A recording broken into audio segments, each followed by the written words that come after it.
Hello, I'm Cobalt, And I'm Bomat. and welcome to Inventors Fair.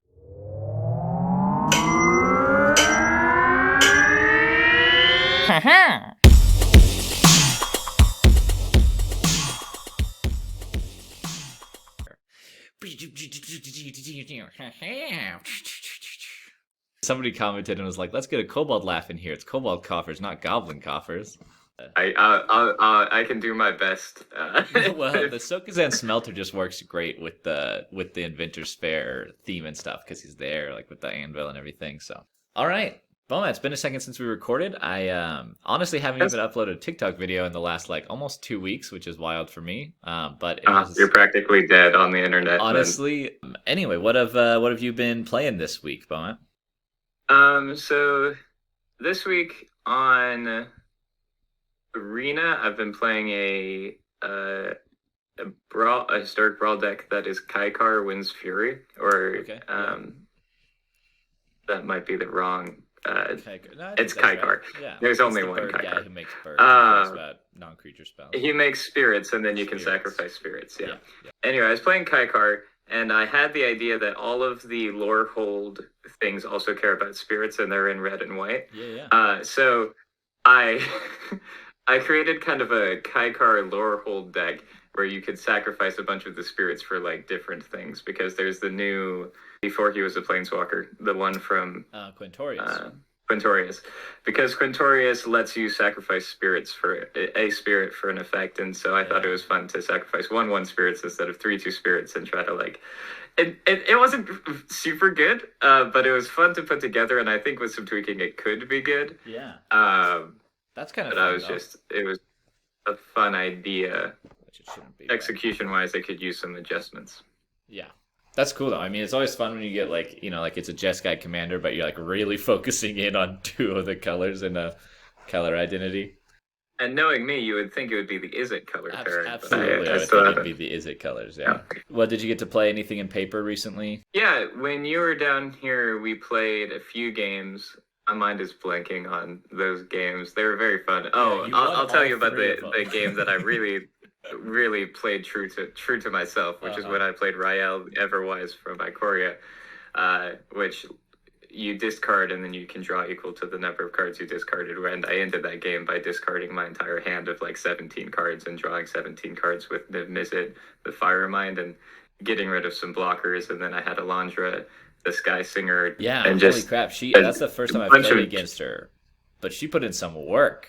Yeah, enough work to instantly kill you and our other brother who were there. Yeah, I knew she was kind of an expensive card because she was like only printed in Jumpstart and hard to find, but I guess also it makes sense that she is really good. She's really good, yeah. So that's really cool. Especially because I had a Spark double copy of her on the battlefield, so I was getting 2 Drakes and doubling the power boost that she gives for drawing 5 or more cards. So yeah, pretty good. It was pretty fun. That was really fun. That was a fun game. It was fun to watch it work. It's always fun to see cards that I've never seen before in action. Like that's always a good time. So on Arena, if I'm honest, I lost all my save data on my Nintendo Switch, so I've been replaying Breath of the Wild, and that has taken over most of the time that I was playing Arena. But when I hop on Arena, I have been playing my Nethra Apex of Death deck on Arena as a historic brawl, because that's where I originally conceived of it and made it and everything. I also played it in paper, I think, when I was home. I played it once, and then. Yeah, and then the in-paper deck I've been playing the most recently is my Counting the Clues with Cecily and Warnog, which I've already talked about. But I love that deck. I'm having a good time, and I'm tuning it up. I've got an order of cards in from Card Kingdom. It's the first time I've ordered cards that weren't just from my local game store in a long time. So I've got some more cards coming I'm excited about. I want to add in the expertise from Kaladesh that lets you cast a free spell for a certain mana value, because then I can cast those for free and cast more things for free. And if I used Arcane Endeavor, which is my favorite card in that deck, I can cast 3 cards off 1 trigger, which would be really great. The only thing better than spells is free spells. Exactly.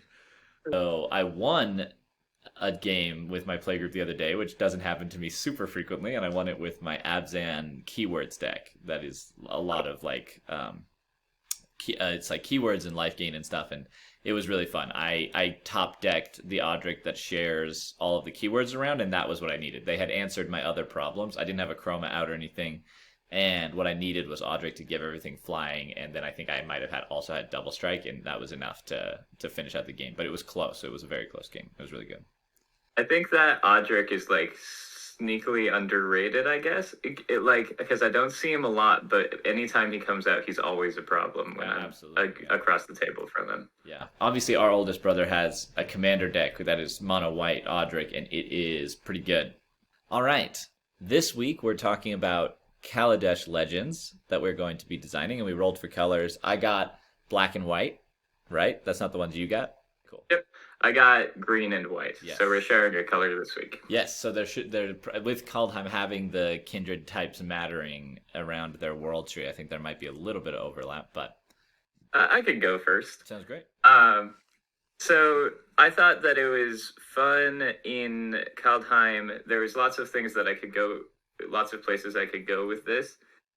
One of the things that I really liked about Kaldheim though was the double-faced gods. And so there isn't a green-white one in Kaldheim, so I made my own green-white one, essentially. Nice.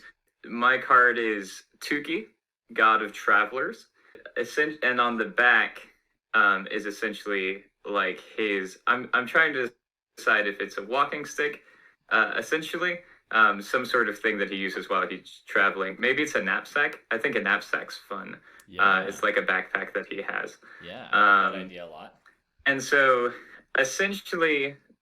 you can play him on the knapsack side, and you pay like however much to play it, maybe a green and a white. It's not you get it down, and then maybe it's another green and a white to tap it and return it to your hand. And when you do that, you exile a basic land card from your library. There has to be some other benefit to doing that, maybe gaining a life or gaining some life or creating a token, I was thinking, but I'm not sure what that token would be. Yeah. And maybe a goat. We're a big fan of goats here. Yeah. Also with Kaldheim, the green-white faction is the human, so you could have it be a 1/1 soldier. There's a lot of 1/1 soldiers in Kaldheim. There's a lot of token creation that way. Or a food token if it's a knapsack. It could be a food token.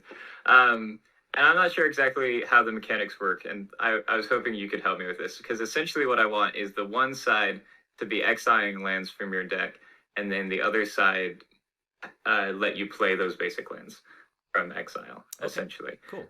So you kind of can put some of these lands to the side, and then when you play the other one, either when he attacks, you get to put one in, or something like that, where like the first half is more just amassing these lands, and then the second half, which is why he has to come back to your hand. Same with like what Allrun does, where he hits the Raven hits and then he comes back to your hand, so you can then play Allrun. Yeah, and I was thinking something like that. Does the same thing. Taurus Hammer is an equipment that you use it and then it comes back to your hand, so you can replay Taurus. Yeah. Mm-hmm. Nice. I like that a lot. So I like the idea of the knapsack. You're exiling lands out of your deck, like you're pulling them out. And the Omen Keel, the blue god card, it exiles them with journey counters on them, I think, something like that. And then it cares about cards or lands. I think it's lands exiled with a certain kind You're of right. counter on I may be designing a card that already exists. No, I don't think it's exactly the same. Plus, I like the green white. Let's see, Cosmina, God of Voyage, the Omen Keel, but you could, because this is caring about vehicles hitting. It's like a pretty different space, but it's like in the same world, which is, fine. We're talking about the same plane and everything. You could have it be, you play it for a green and a white or whatever. You activate it for green and a white, tap, gain a life. Green and white makes plenty of sense. Exile a land from your library with a voyage counter on it. Voyage is more like. I think we're crossing too much there. Yeah.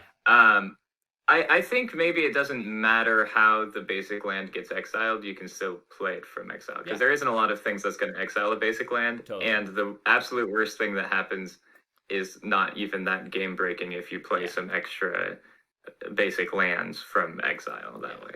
Fair enough. So I like that you're just exiling a land, and then And you gain a life, exile land from your library. Does that feel simple enough for your backside? 2 mana to play, 2 mana to activate. I think maybe just 2 mana both ways is a lot. It does feel like a lot for what it's doing, because it actually doesn't do that much without also being able to play the other side. Yeah. So it's possible that it's like it goes down and you pay 1 green mana and tap it and you exile a land, and then you pay 1 white mana and tap it to return it to your hand. Oh yeah. Because whites like can be protective and bouncy sometimes too. Yeah. So and then it's more repeatable with the exiling the land effect, which is kind of nice because it's not that strong of an effect, right? Especially if the front side's a little limited on how many you can play from exile. Then it's nice to be able to get lands out before you return it to your hand. So I think I like that as a separate ability. I think that's a solid choice there, yeah. I like that as the back side. And so for the front side, I was thinking it would be a creature with some kind of evasion, but I don't know how to do that with him because he doesn't necessarily scream flying, which is necessarily. Never mind. I was thinking he could have some convoluted form of skulk where like creatures that have lesser power, like almost like Champion of Lamholt. Oh, you're right. Like power equal to the number of lands you control in exile or on the battlefield, they can't block, except that kind of a thing. But I like that it's creatures with power greater than the amount of lands you own in exile is kind of funny, because then the more lands you have in exile, the more things can block it. But I guess maybe I want the opposite of that. Yeah, because if you want it to be an attack trigger where you're putting lands down, you probably want the amount of lands to benefit him getting through. Yes, yeah. So maybe he can only Tuki has unblockable as long as you have played a land from exile this turn. And so on attack, you play the land, he becomes unblockable. But as soon as you run out of lands, he's no longer unblockable. And so he's using this knapsack to like pull out hiding places. And so he's like able to like navigate that way. So yeah, I think whenever he attacks, if you've played a land from exile this turn, so he's unblockable as long as you've played a land from exile. And then whenever he attacks, you can play a basic land you own from exile. And then he's only like, a 1/5 or something, or like a 1/3. Like he's not overwhelmingly powerful. He's just sneaky. I like that. Now, is there a restriction on the lands you can play? Like, is it just you can play the land, or is it you can play an additional land? You put a basic land you control from exile onto the battlefield. Great. I think, and probably tapped too. Yeah, that's fine. So then, if you have multiple combats, you can do that multiple times in a turn. White and green, you're not necessarily going to get extra combats, but it's a possibility. Yeah. Cool. I like that a lot. Yeah, that's like a very nice and simple design. Feels very fun to like play with. Plus, you're getting your landfall triggers. Like green's always going to love that. You can like play off of that. It's not a crazy powerful. Like you're not going to be getting a bunch of extra lands each turn. Yeah, and there's like some weird things you can do. Like you can make him a Voltron commander in green and white. You can put a bunch of things on him, but then you make him a target, and then people can remove him. It's not like it's the same problem as all Voltron has at that point. It's not totally busted. So yeah, I also wonder if like in that case what other stuff there is to exile things from your library in like white and green. Like you're like, oh, exile these cards. And they stay exiled, and you just happen to grab, you happen to exile lands in that, and then that's adding to the. Oh, you could also use things like the Bag of Holding that just exile them, and then like those are still lands in exile. So you're right. Like, it all counts towards your. Anyway, I was just thinking of how to use this. Like if you're building around this commander, you get. That's cool. Mm-hmm. Nice. So we've got Tuki, legendary creature god, is unblockable as long as you've played a land from exile this turn. You may put a land that you own in exile onto the battlefield tapped. So 1/3. On the backside, we've got Tuki's knapsack. Legendary artifact. It costs a white and a green, you think? Yeah, it probably just costs a white and a green to put it down. And then you might not even have to pay a cost tag. Well, yeah, you probably do. So pay a green to have the mana cost on that be crazy high. So gain a life and exile a card, or just exile the land? I think gaining a life is fine. I think that, and then I would say just one and a white to return it. You don't have to tap it, but so you can use it and then put it back if you need to. Yeah, I like that. But it costs an extra mana to do it. That seems reasonable. What's Tuki's cost on the front? I was thinking just one white green. Great. Yeah, for a 1/3 with a decent ability that ramps you a bit. I like that. So you had white and black. That's White and correct. black, The angel. The angels. Subtype mostly. Mostly, yeah. In Kaldheim. So what I wanted to do with this Valkyrie, is have her care about the white and black, some of the other white and black factions of Kaldheim. So she's an impartial judge, right? So she's like flying around the battlefield and is like deeming people, like, you know, like we see like the judges and the Valkyrie are like the people who decide what happens in battle. So this one, I wanted her to care about when you cast a human spell and when you cast a demon spell. Right now, what I have is when you cast a human, you create a 1/1 human token, and when you cast a demon, target opponent sacrifices a non-token creature. That's all I've got right now. Interesting. So I like the idea of humans and demons because there's a lot of human clerics that care about demons, and so you can do something in that. And just there's a lot of humans in general that are powerful, so you can never go too wrong by including humans in your deck most of the time, and then having demons be a large part of that. I think it's fun. I think it's wild to have an angel commander who cares about 2 other tribes. Although I think I like this design. I like it. So I think maybe the thing that I'm worried about is like that the second ability when you play a demon is pretty powerful, making them second non-token creature. It's not. It could be worse. But I think maybe you play a demon and sacrifice a creature because you're going to have a bunch of creature tokens. That's true. So then the second ability works off of the first ability because you'll have these tokens. And I had a different design written up for this that I wrote out while I was running a show, which tells you how long ago this was because I haven't run a show in almost a month now. Wrote out a whole design for this that had to do with a May ability in both of them, and the text box got so big. So I like the idea of this. This is a simple one. Whenever you cast a demon creature spell, you may sacrifice a creature. If you do, target opponent sacrifices a non-token creature, or even like each opponent. Or each opponent, yeah. Put this at another direction, though, because sacrificing really isn't an angel's thing. But making opponents sacrifice is. So, like, sacrificing your own stuff just isn't. Like, she's not going to descend from judgment and, like, take out one of your own creatures. That's kind of the point. I got kind of too hung up on the fact that we're dealing with demons and humans and kind of the cleric. So, I guess that makes sense. So, the idea is that you're creating your board's getting bigger exponentially as you play humans. You get twice as many, you're getting extra value for your humans. And then your demons are doing the opposite. They're whittling down your opponents is why I was thinking. So that makes sense. In which case, I think maybe you're fine then. So I had purposely made it that it was just one target opponent because then it's not like, you know, every time you play a demon and you have to cast it. I wonder if it should be casting it from your hand. I don't know if that really matters too much. No, I think it's fine. I think that you're probably right. Lives in the right area, especially because most demon spells are more expensive. So it's not like you're going to be playing a ton of them. Yeah, and so you're just adding removal to your demon spells, which is good, but it's not like game-breakingly good.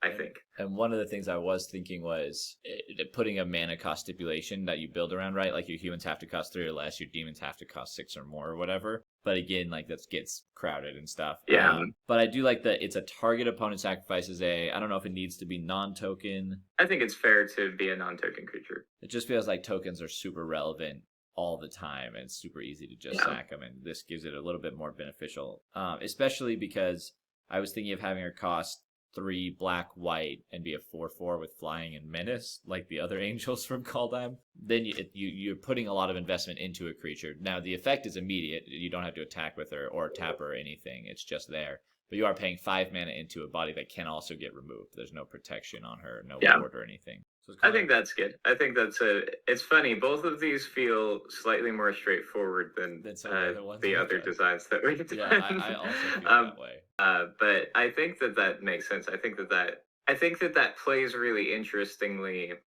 because the early game you kind of have the ability to block and to build yourself up if you get her out and can defend her, and then late game you can kind of use her ability to try to take over the game.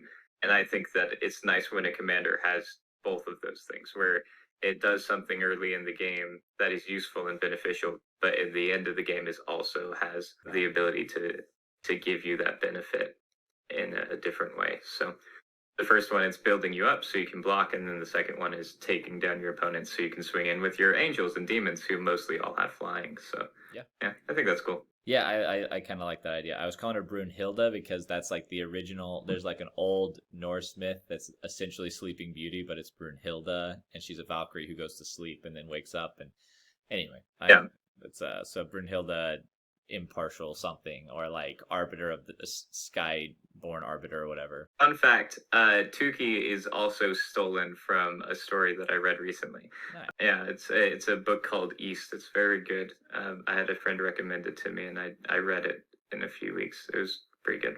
Cool. All right. Well, thanks for talking through designs with me again, Boma, and I'll get to actually uploading these, and we have new artwork, so that's exciting. My TikTok friend, My Hands Are Blank, is an artist who did the thumbnail artwork for this, and then some other artwork that you're probably going to be seeing, and he was fantastic. Go check out his TikTok and YouTube. He's done a whole Kaldheim story animated, which is really fun. You can go watch all of his little animations of Rowan and Will and Professor Onyx running around and figuring out the whole like Kaldheim story and everything. And he was super great. That'd be Strixhaven. Strixhaven. I don't know what I said. You said Kaldheim because that's the focus of our episode. Strixhaven. He did a whole Strixhaven story animated, and it's very fun. So you can go and find that on YouTube. And I got to meet him at MagicCon Vegas last year, but we've been following each other on TikTok for a little while, so it was fun to work with him. And he did an event at MagicCon where people came and sketched Magic characters for prizes and stuff, and it was really